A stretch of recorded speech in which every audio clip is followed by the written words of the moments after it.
नमस्कार दोस्तों, math study channel में आपका स्वागत है। मैं वीरेंद्र कुमार यादव। इस वीडियो में आपको बताने वाला हूँ संख्या पद्धति क्या है। यह वीडियो आपके लिए काफ़ी लाभदायक होगा। वीडियो पसंद आए तो सब्सक्राइब जरूर करें और बेल आइकन दबा दें ताकि आने वाला वीडियो का नोटिफिकेशन मिलता रहे। और हाँ, यदि मेरे चैनल को पहली बार विजिट कर रहे हैं तो लाइक और सब्सक्राइब जरूर कर दें। दोस्तों, अब आते हैं सीधे मेन पॉइंट पे। संख्या पद्धति, नंबर सिस्टम, यह सबसे इम्पोर्टेंट। ऐसा कोई एग्ज़ाम नहीं जिसमें इसमें संबंधित प्रश्न न आता हो, इसलिए ये बहुत महत्वपूर्ण होता है। नंबर सिस्टम ये सभी एग्ज़ामों में आता रहता है, इसलिए आप इसे ध्यान से देखेंगे।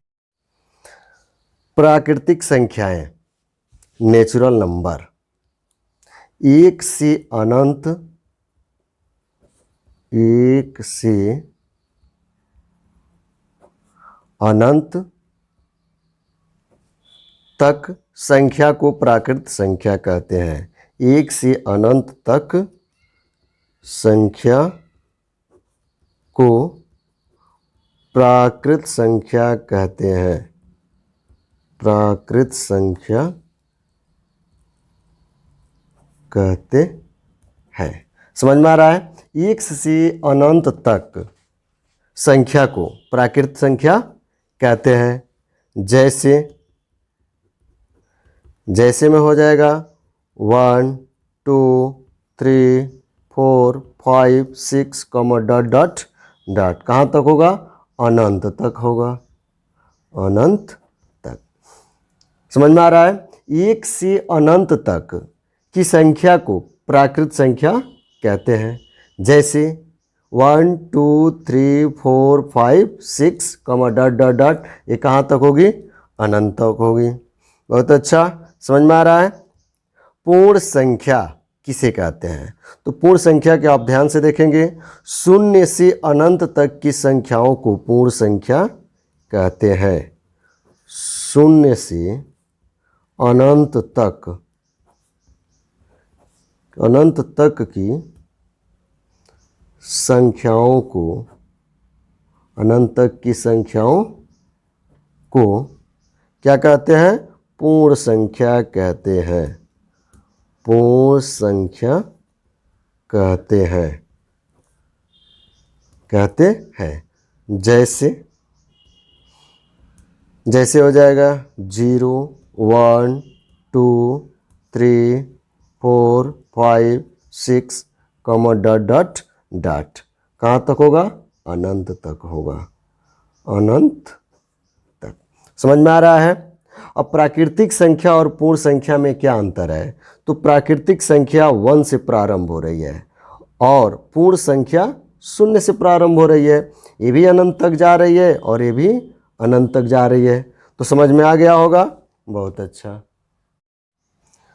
पूर्णांक संख्याएं, सभी ऋणात्मक संख्या और पूर्ण संख्या को पूर्णांक कहते हैं।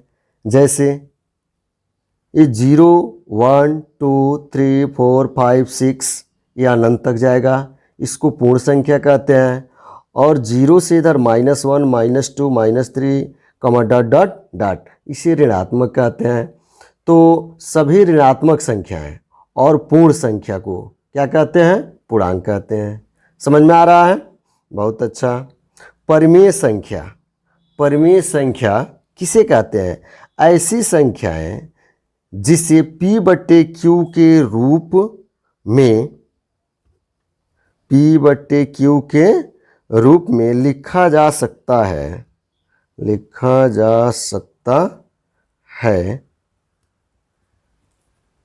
जहां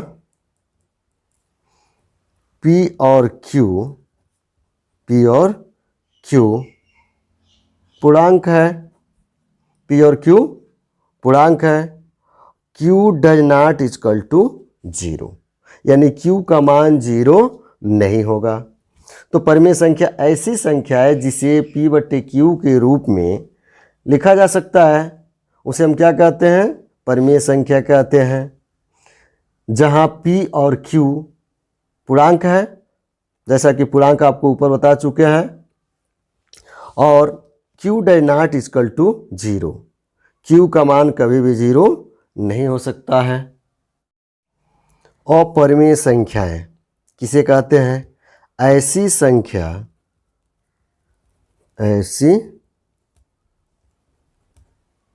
संख्या जिसे P बट्टे Q के रूप में नहीं लिखा जा सकता, रूप में नहीं लिखा जा सकता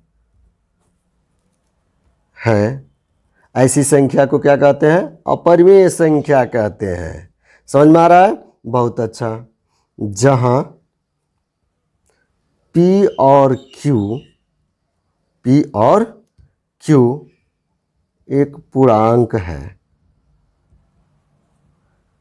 P और Q एक पूर्णांक है, Q does not equal to 0। Q का मान कभी भी 0 नहीं हो सकता है। ऐसी संख्याएं जिसे P बट्टे Q के रूप में नहीं लिखा जा सकता है, जहां P और Q एक क्या होती है? पूर्णांक होती है। जैसे में हो गया आपका करड़ी में 2, करड़ी में 3, करड़ी में 5, करड़ी में 6, करड़ी में 4 हम लोग नहीं लिख सकते हैं। क्यों? क्योंकि करड़ी में 4 का वर्गमूल 2 हो जाएगा, तो 2 एक परिमेय संख्या हो जा रही है। Comma dot dot dot. समझ में आ रहा है? बहुत अच्छा। वास्तविक संख्याएं क्या होती है?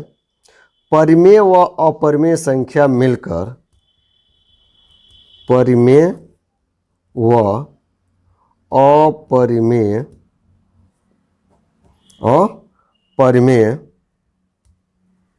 संख्या मिलकर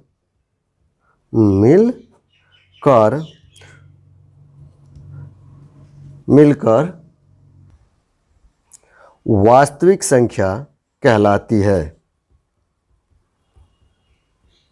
वास्तविक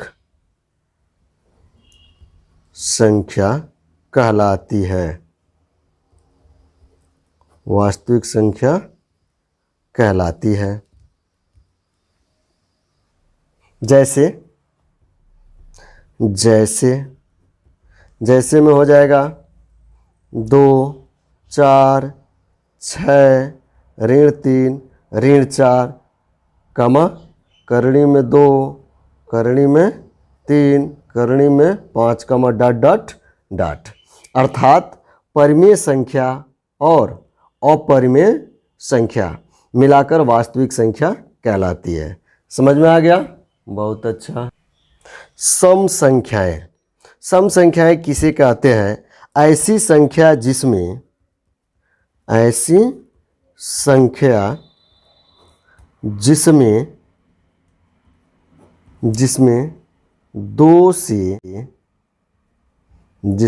2 से भाग दिया जाए तो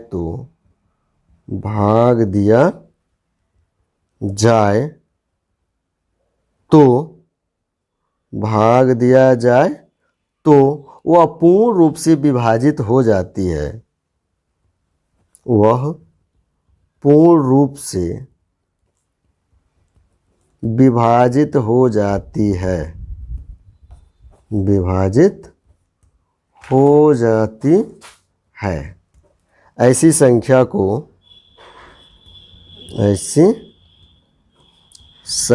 को सम संख्या कहते हैं।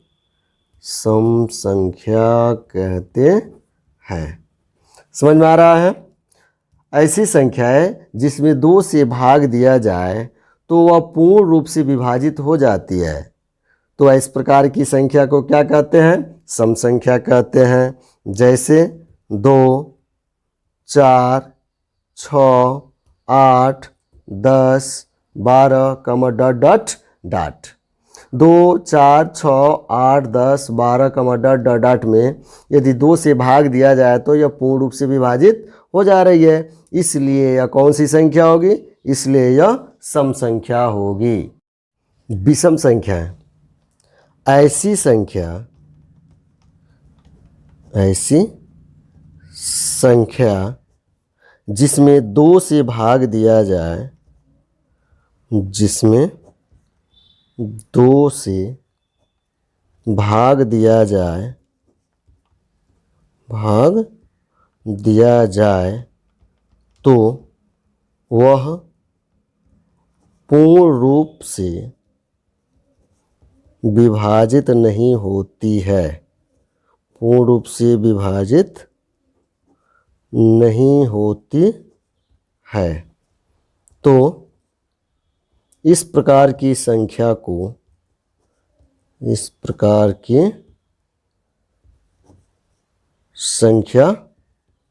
क्या कहते हैं? विषम संख्या कहते हैं। विषम संख्या कहते हैं। समझ में आ रहा है दोस्तों? बहुत अच्छा। जैसे 1 3 5 7 9 ... वे संख्याएं जिसमें हम 2 से भाग देते हैं तो वह पूर्ण रूप से विभाजित नहीं होती है, यानी शेष बच जाता है। तो ऐसी संख्या को क्या कहते हैं? विषम संख्या कहते हैं। जैसे 1 3 5 7 9 ... जैसे मान लीजिए 3 है, 3 में यदि हम 2 से भाग देते हैं तो 2 एकम 2, 3 में से 2 गया 1, शेष बच गया। ये संख्या पूर्ण रूप से विभाजित नहीं हुई, इसलिए क्या हो जाएगी? विषम संख्या हो जाएगी। समझ में आ रहा है? तो दोस्तों बहुत अच्छा। यह वीडियो पसंद आया तो लाइक, कमेंट और सब्सक्राइब जरूर कर दें। धन्यवाद।